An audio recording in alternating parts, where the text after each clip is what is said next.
आज की इस वीडियो में हल करेंगे प्रश्नावली 1.2 एनसीईआरटी वर्ग 9। इसके जो प्रश्न संख्या 1 में दिए गए हैं, नीचे दिए गए कथन सत्य है या असत्य, कारण के साथ अपने उत्तर दीजिए।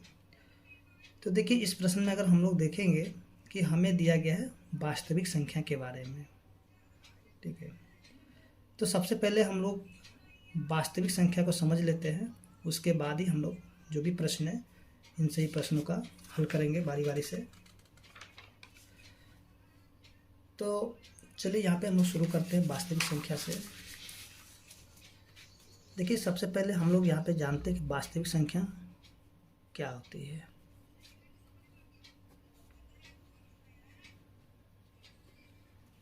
वास्तविक संख्या को समझने से पहले हम लोग और भी जो भी संख्या है उन सभी संख्या को समझ लेते हैं, उसके बाद जो वास्तविक संख्या हम लोग खुद ब खुद समझ जाएंगे। देखिए, सबसे पहले हम लोग यहाँ पे जानते हैं अंक के बारे में। देखिए, अंक क्या होता है। अंक जो होता है ऐसा चिन्ह होता है जिसके द्वारा संख्या को लिखा जाता है, ठीक है। जैसे कि 0, 1, 2, 3, 4, 5, 6, 7, 8 और 9। यानी कि 0 से लेकर के 9 तक ये जो अंक दिए गए हैं, ये जो अंक है, ठीक है, सॉरी, यहाँ 0 से लेकर के 9 तक जो चिन्ह दिए गए हैं इसे ही अंक कहा जाता है।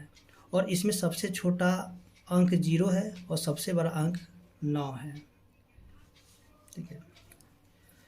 आगे जो है हम लोग समझते हैं यहाँ से। देखिए, इन्हीं के द्वारा जितने भी संख्या होता है बनाया जाता है। तो सबसे पहले हम लोग यहाँ पे जानते हैं प्राकृत संख्या के बारे में।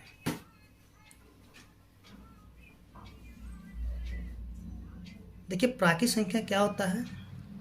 जैसे कि हम लोग जानते हैं कि गिनती की संख्या जो होती है, ठीक है, गिनती की संख्या को प्राकृत संख्या कहा जाता है। जैसे 1, 2, 3, 4, 5, 6 और ये जो है इसी प्रकार से आगे बढ़ते चला जाएगा। 1000, 10,000, लाख, 10 लाख, करोड़, 10 करोड़, मतलब ये आगे इसी तरह से बढ़ता चला जाएगा और इसे ही हम लोग कहेंगे प्राकृत संख्या, ठीक है। इसके बाद आता है पूर्ण संख्या। पूर्ण संख्या क्या होती है। तो देखिए, ये जो प्राकृत संख्या है, तो इस प्राकृत संख्या को हम लोग लिख देते हैं और इसके आगे में हम लोग क्या करेंगे, एक शून्य को शामिल कर देंगे, ठीक है। एक अगर शून्य को शामिल कर देंगे तो इसे ही हम लोग कहेंगे पूर्ण संख्या। इसके बाद आता है पूर्णांक। पूर्णांक क्या होगा। जैसे कि देखिए, ये जो पूर्ण संख्या दिया गया है, ठीक है, पहले हम लोग इसको लिख लेते हैं 0, 1, 2, 3, सॉरी यहाँ से 4 और ये आगे इसी प्रकार से बढ़ता जाएगा, ठीक है। और इसी में हम लोग क्या करेंगे, माइनस भी लिख लेंगे, -1, -2, -3, -4, -5 और ये भी क्या होगा, आगे ही बढ़ते जाएगा, ठीक है। ये भी अनंत तक जाएगा और ये भी अनंत तक जाएगा। तो इसे ही हम लोग कहेंगे पूर्णांक। अब देखिए, ये जो माइनस वाले हैं इस तरफ जो है, तो माइनस वाले जो भी होगा उसे कहा जाता है ऋणात्मक, ठीक है। यानी कि जो माइनस वाला होगा, जैसे -1, -2, -3, -4 और ये आगे बढ़ते जाएगा, इसे कहेंगे ऋणात्मक। और इसे जो है माइनस में VE के द्वारा, VE चिन्ह के द्वारा इसको सूचित किया जाता है, यानी कि दिखाया जाता है। अब जो प्लस वाले होगा उसे कहा जाएगा धनात्मक, ठीक है। जैसे कि ये इधर से है, तो 1, 2, 3, 4, 5 और ये आगे इस तरह से बढ़ता जाएगा। अब देखिए, ये जो 0 है, 0 ना तो मतलब माइनस में होगा ना तो प्लस में होगा, ठीक है। 0 ना तो माइनस होगा ना ही प्लस होगा। ठीक है, इसको याद रखिएगा। इसके बाद जो है आती है बारी सम संख्या के बारे में। देखिए सम संख्या क्या होगा, सम संख्या के बारे में हम कह सकते हैं कि जो 2 से पूरा पूरा कट जाएगा, यानी कि जब हम उसको भाग दें कोई भी संख्या को, जब वो 2 से पूरा पूरा कट जाएगा बिना दशमलव का, तो उसे ही हम लोग कहेंगे सम संख्या। या फिर हम ऐसे भी कह सकते हैं जिसका पेयर बन जाए, यानी कि जोड़ा बन जाएगा। जैसे कि हम देखेंगे जोड़ा जिसका बन जाए, जैसे कि 2 का जोड़ा बन जाएगा, 4 का बनेगा, 6 का बनेगा, 8 का बनेगा, 10 का, और इस तरह से आगे बढ़ता जाएगा। या फिर ये देखेंगे कि 2 से कटेगा, ये भी 2 से, यानी कि सभी के सभी 2 से कट रहा है। ठीक है, तो इसे हम लोग कहेंगे सम संख्या। उसके बाद आता है विषम संख्या। देखिए विषम संख्या क्या होगा, तो हम सीधे सीधे कहते हैं जो 2 से नहीं कटे, जो 2 से नहीं कटेगा उसे ही हम लोग कहेंगे विषम संख्या। जैसे कि लेते हैं 3, 5, 7, 9, 11, 13, और ये आगे इस तरह से बढ़ते जाएगा। ठीक है, आगे आता है भाज्य संख्या। भाज्य संख्या, तो भाज्य संख्या क्या होता है, देखिए भाज्य संख्या जो होगा जिसका 2 से ज़्यादा गुणनखंड होगा, ठीक है, उसे ही हम लोग कहेंगे भाज्य संख्या। जैसे कि 4 हो गया। ठीक है, 4 का अगर हम लोग देखेंगे, देखिए 4 जो होगा सो आपके आएगा 1 के पहाड़े में भी आएगा, 2 के पहाड़े में आएगा, उसके बाद 4 के पहाड़े में आएगा। तो यहाँ पे देखिए कितने गुणनखंड है, तो 1, 2, 3 गुणनखंड है, तो इसलिए 4 क्या हो जाएगा, भाज्य संख्या होगा। इसी तरीके से हम लोग आगे जाएंगे, 4 हो गया, ठीक है, 6 हो जाएगा, 8 हो जाएगा, उसके बाद 9 होगा, 10 होगा, और ये आगे इस तरह से हम लोग देखेंगे कि बढ़ते ही जाएगा, 10, 12, उस तरह से आगे और भी होते जाएगा। ठीक है, इसे ही हम लोग कहेंगे भाज्य संख्या, यानी कि जिसका 2 से ज़्यादा गुणनखंड हो जाएगा उसे ही हम लोग कहेंगे भाज्य संख्या। इसके बाद आता है अभाज्य संख्या। तो देखिए अभाज्य संख्या क्या होगा, जिसके सिर्फ और सिर्फ 2 ही गुणनखंड होगा, जिसके सिर्फ और सिर्फ कितने गुणनखंड होगा, 2 गुणनखंड होगा, उससे ही हम लोग कहेंगे अभाज्य संख्या। यानी कि हम लोग यहाँ पे देखते हैं क्या क्या हो जाएगा, अभाज्य हो जाएगा, 3 हो जाएगा, 5 हो जाएगा, उसके 7 हो जाएगा, 11 हो जाएगा, 13 हो जाएगा, 17 हो जाएगा, इस तरह से ये आगे बढ़ते जाएगा। इसे ही हम लोग कहेंगे अभाज्य संख्या। उसके बाद जो है आते हैं बारी परिमेय संख्या के बारे में।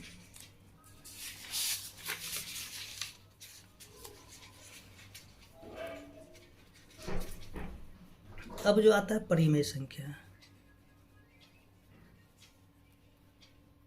देखिए परिमेय संख्या क्या होगा, देखिए परिमेय संख्या जो होगा जिसे हम लोग P/Q के रूप में लिख सकते हैं, P/Q के रूप में लिख सकते हैं। ठीक है, और जो Q जो है ना, Q का मान वो 0 के बराबर नहीं होना चाहिए।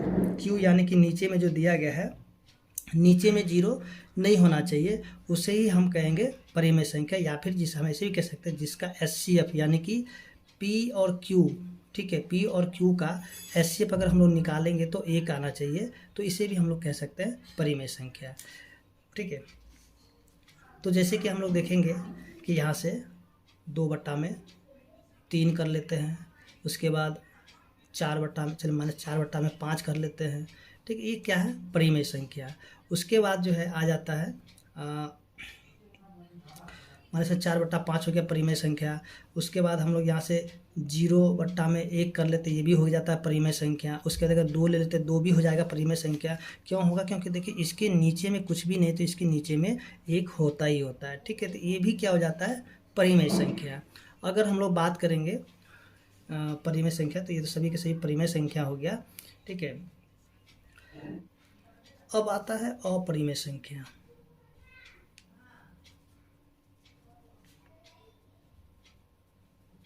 देखिए अपरिमेय संख्या क्या होगा, देखिए जिसे हम लोग P/Q के रूप में नहीं लिख सकते उसे ही कहेंगे अपरिमेय संख्या। जैसे कि हम लोग यहाँ पे देखेंगे √2, √3, √5, ठीक है, √7, इस तरीके से ये आगे जाएगा।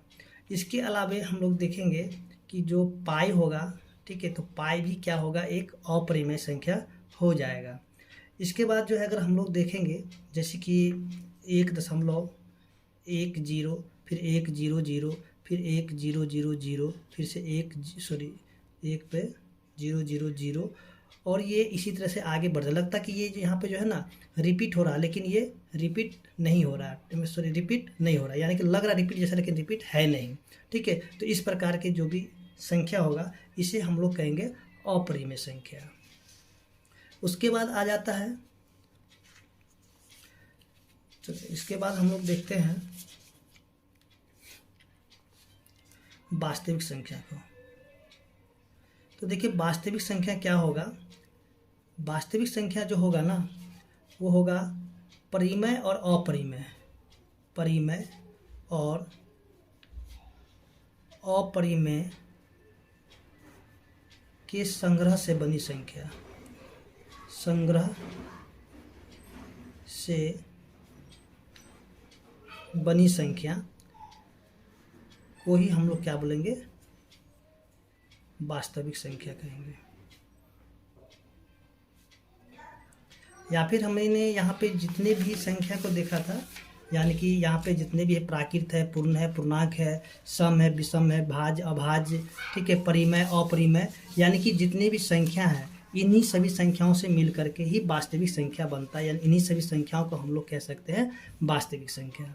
तो उम्मीद करते हैं कि आपको यहाँ तक जो समझ में आ गया होगा। और इसके बाद जो हम लोग अब देखते हैं प्रश्नावली 1.2 के प्रश्न संख्या 1 से। तो देखिए यहाँ जो प्रश्न संख्या 1 में जो दिया गया है, प्रत्येक अपरिमेय संख्या एक वास्तविक संख्या होती है, प्रत्येक अपरिमेय संख्या एक वास्तविक संख्या होती है। तो ये आपके हो जाएंगे प्रश्न संख्या 1 का जो है 1, ये हो जाएंगे सत्य।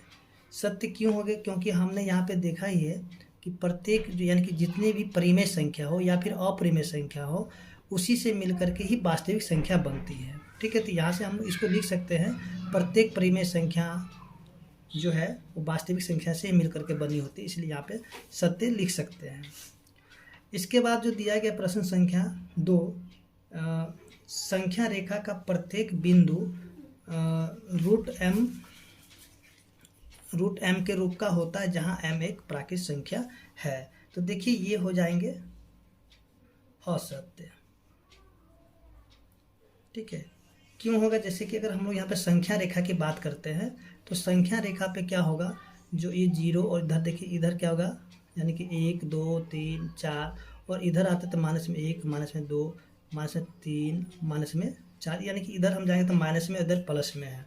ठीक है, तो यहाँ पे क्या दिया है, प्रत्येक अपरिमेय संख्या रेखा का प्रत्येक बिंदु रूट एम के रूप का होता है जहाँ एम एक प्राकृत संख्या है। तो अगर हम लोग यहाँ पे बात करेंगे कि देखिए यहाँ से अगर हम लोग माइनस में 4 को ले लेते हैं, ठीक है, तो -4 का क्या हम लोग वर्गमूल कर सकते हैं कि एम की जगह हम लोग लिख देते हैं -4।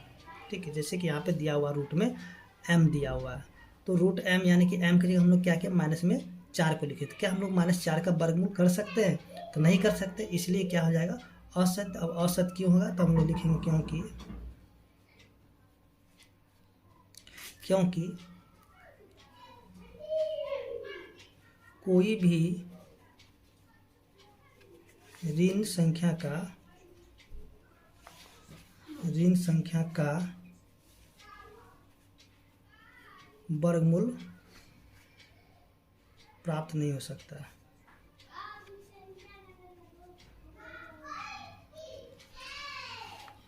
इसके बाद जो प्रश्न संख्या है 3, देखिए 3 में क्या दिया हुआ है, प्रत्येक वास्तविक संख्या एक अपरिमेय संख्या होती है। यहाँ पे दिया गया है प्रत्येक वास्तविक संख्या एक अपरिमेय संख्या होती है। तो हम लोग यहाँ पे देखेंगे प्रश्न संख्या ये है 3, 1 का 3 है। तो देखिए प्रत्येक वास्तविक संख्या क्या एक अपरिमेय संख्या होगा, नहीं होगा। क्यों नहीं होगा, क्योंकि जितने भी अपरिमेय संख्या वो वास्तविक संख्या हो सकते हैं, लेकिन प्रत्येक वास्तविक संख्या एक अपरिमेय संख्या नहीं हो सकती। क्यों नहीं सकती, क्योंकि देखिए इसमें जो है ना परिमेय संख्या भी, अपरिमेय संख्या भी है, भाज्य संख्या, अभाज्य संख्या, यानी सभी संख्याओं से मिलकर बना हुआ है, यानी कि सभी संख्या यहाँ पे अलग अलग प्रकार के हैं, इसलिए ये जो है क्या होगा, असत्य हो जाएगा। ठीक है, तो आप यहाँ पे कारण भी दे सकते हैं, क्यों दे सकते, मैंने क्या दे सकते हैं, तो यहाँ पे लिखेंगे कि यहाँ पे सभी वास्तविक संख्या अपरिमेय संख्या नहीं हो सकती, क्योंकि यहाँ पे जो है ये परिमेय संख्या और अपरिमेय संख्या से मिल करके बना होता है। ठीक है, तो आप यहाँ पे कारण को लिख सकते हैं।